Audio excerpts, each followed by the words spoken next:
Uhud போர்க்களம் என்பது இஸ்லாமியர்களுக்கு ஒரு பின்னடைவை தந்த போர்க்களம். அதில் எந்த மாற்று கருத்தும் கிடையாது.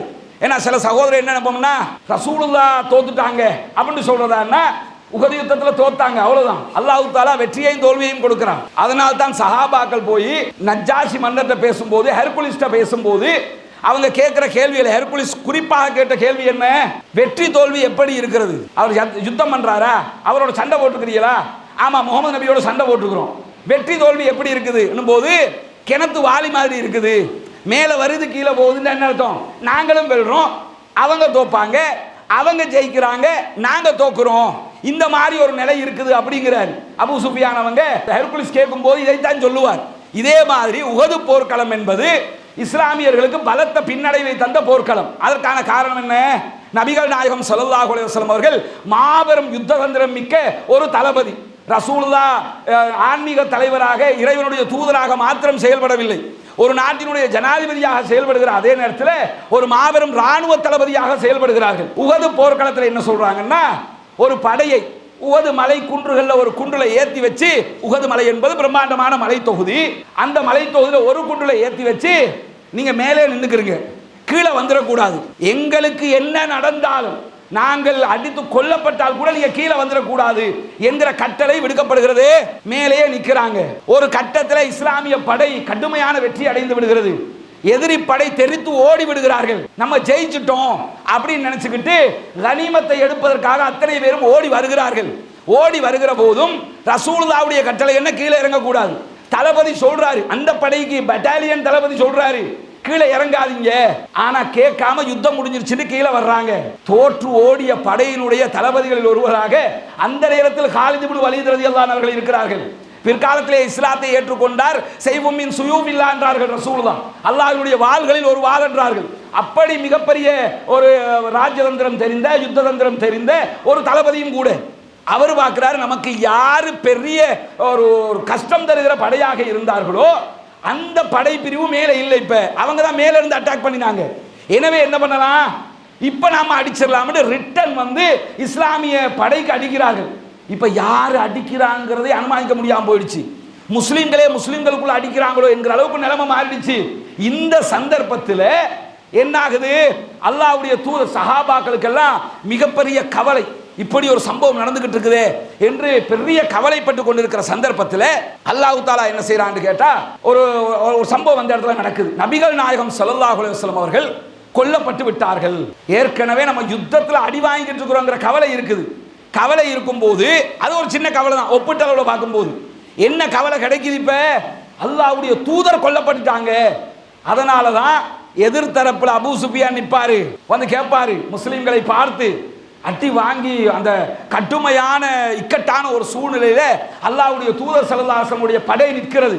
ஏன்னா யுத்தப்படி சொன்னபடி நடக்கல, அதனால வந்த விளைவு. நிற்கும் போது அபூ சுஃபியான் வந்து கேட்கிறார், முஸ்லிம்களை பார்த்து கேட்கிறார், உங்களுக்கு மத்தியிலே முஹம்மது இருக்கிறாரா?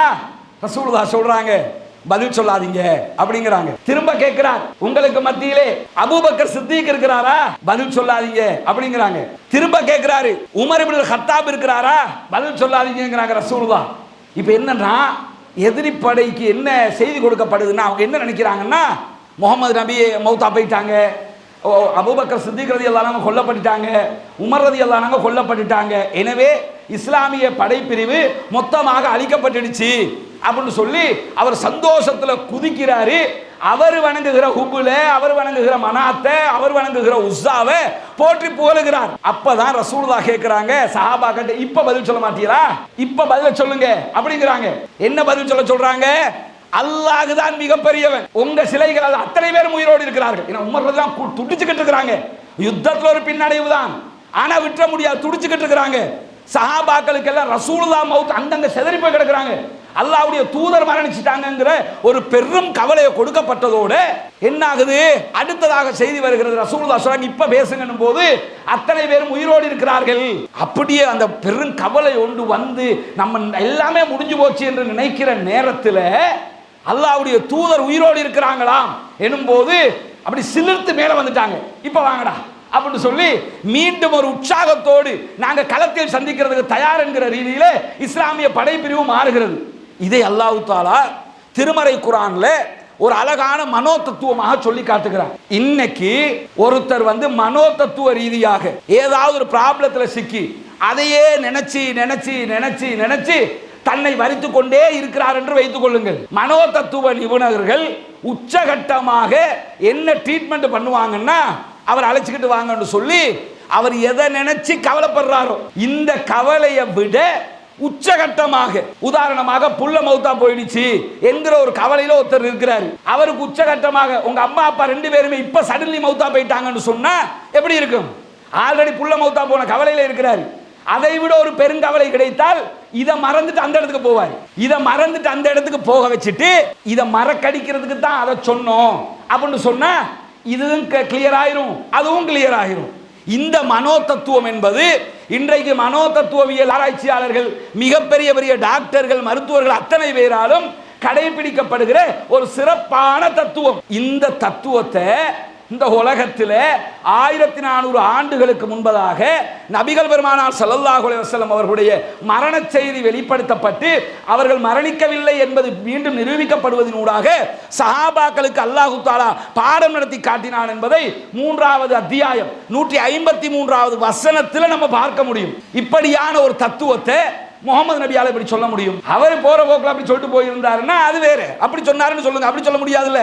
அல்லாஹ்வுடைய தூதர் படிக்காதவர், அவங்களுக்கு எதுவுமே தெரியல, அவங்க எந்த கிதாபை முன்ன பின்ன புரட்டினது கிடையாது, அதுக்கு முன்னாடி எழுதப்பட்ட எந்த அறிவியல் ஆராய்ச்சியை பற்றி அவருக்கு தெரியாது. எதுவுமே தெரியாத ஒருவருக்கு இறைவன் இந்த செய்தியை சொல்வதாக மக்களுக்கு மத்தியிலே ஒப்புவிக்கிறார். இந்த சம்பவம் நடைபெறுகிறது. சஹாபாக்கள் அத்தனை பேரும் புத்துணர்ச்சி அடைகிறார்கள்.